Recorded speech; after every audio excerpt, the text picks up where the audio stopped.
Have you ever wondered how lawyers and judges communicate complex legal concepts in court? They use code words. Much like a secret language, the world of law is filled with unique terms and phrases that carry very specific meanings.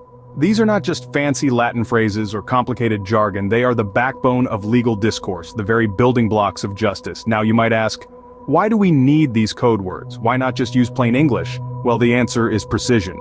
In the courtroom, every word matters. A slight change in terminology can alter the interpretation of a law, a contract, or a testimony. Legal code words ensure that everyone involved in a case, from the judge to the jury, from the prosecutor to the defense attorney, is on the same page, speaking the same language. Moreover, these code words reflect the rich history and evolution of the legal system. Many of them have roots in Latin, a testament to the influence of the Roman legal tradition. Some terms have been around for centuries, their meanings refined and honed by generations of legal minds.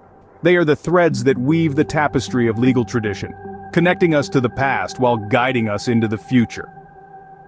But understanding these code words is more than just an exercise in linguistic gymnastics. It's about understanding the law itself.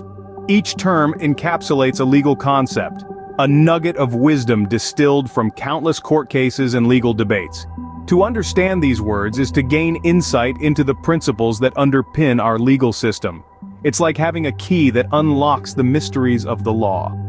Whether you're a seasoned legal professional or a curious layperson, a solid grasp of these legal code words can be incredibly empowering. It can help you navigate the labyrinth of the law, engage in meaningful legal discussions, and even advocate for your rights more effectively. So are you ready to crack the code? To delve into the world of legal terminology and discover the meanings and usages of these fascinating code words? Join us as we decode these legal terms and delve into their meanings and usages. Let's start with Prima Facie, a term you might have heard in a legal drama or two. Now, if you're scratching your head wondering what on earth Prima Facie means, don't worry, you're not alone. In the realm of law, prima facie is a Latin term that literally translates to at first sight or on its face. It's a term that's used to describe the establishment of a legally required rebuttable presumption. But what does that mean exactly? Well, in layman's terms, when a case is described as prima facie, it means that upon initial examination or review, the evidence is sufficient to prove a particular proposition or fact unless it's rebutted or contradicted. In other words, it's like saying, well, based on what we see right now, it seems like this claim is true. Let's illustrate with an example. Imagine you're in court for a traffic violation, and the prosecution presents video footage showing your vehicle running a red light. That's a prima facie case. The evidence seems to show you're guilty. But if you can provide a valid reason or additional evidence to counter this, like maybe the traffic lights were malfunctioning that day, you may be able to rebut the presumption. So next time you hear prima facie, you'll know it's not just legal jargon but a significant concept in law. Another code word often used in court is habeas corpus. A Latin term that translates to "you may have the body," habeas corpus is a writ, a formal written order, that commands an individual or a government official who has restrained another to produce the prisoner at a designated time and place so that the court can determine the legality of custody and decide whether to order the prisoner's release. Habeas corpus is a cornerstone of our legal system, acting as a safeguard against wrongful imprisonment. It ensures that no individual can be held in custody without a just cause. It is the legal tool that keeps the power of the state in check, preventing arbitrary arrests and illegal detentions. The importance of habeas corpus cannot be overstated. It is a bulwark of personal freedom, a guarantee against any form of state tyranny. It underpins the principle that every person, regardless of their status, has the right to challenge the legality of their detention. In essence, habeas corpus is the embodiment of the rule of law. It is the mechanism that holds the key to the prison door, providing a legal route to challenge any form of detention that is deemed unlawful. In the vast labyrinth of legal jargon, habeas corpus stands out. It is more than just a code word. It is a fundamental principle that upholds the sanctity of human rights and individual freedom. Habeas corpus, a powerful term that protects our personal freedoms. Now let's look at a code word that's critical to court decisions: stare decisis. Derived from the Latin phrase meaning to stand by things decided, stare decisis is an important doctrine in the realm of law.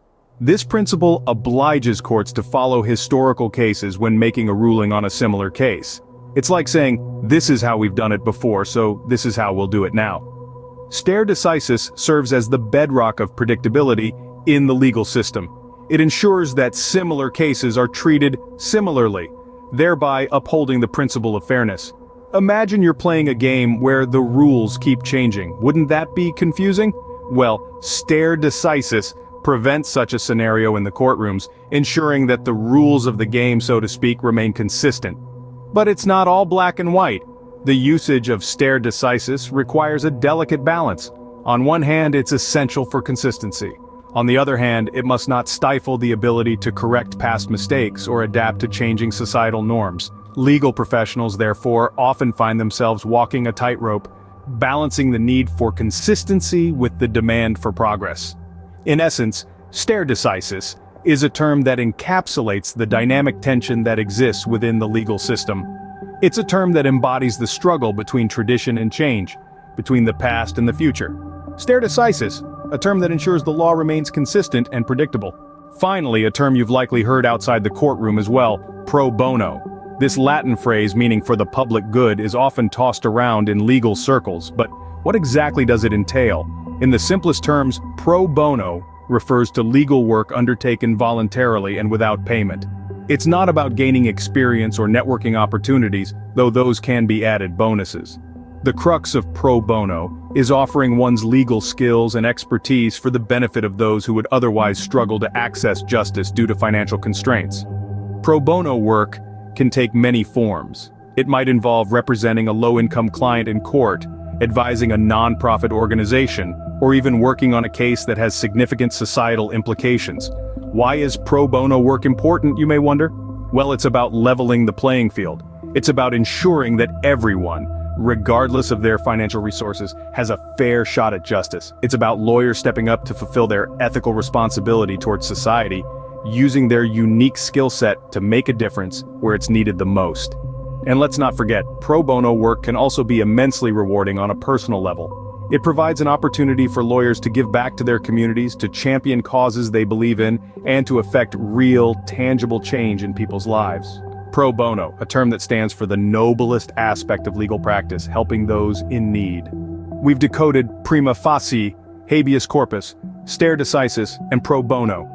These terms may sound like a foreign language if you're not well versed in legalese, but they're pivotal to understanding many aspects of the law. Let's quickly recap.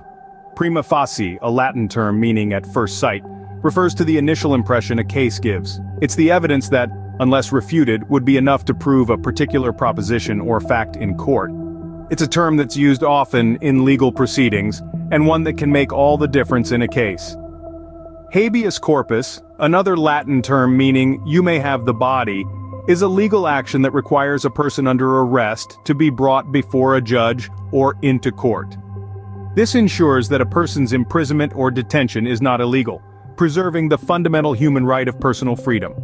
Stare decisis is yet another Latin phrase meaning to stand by things decided. It's a legal principle that dictates that the decision of a higher court should serve as a binding precedent for lower courts in future similar cases.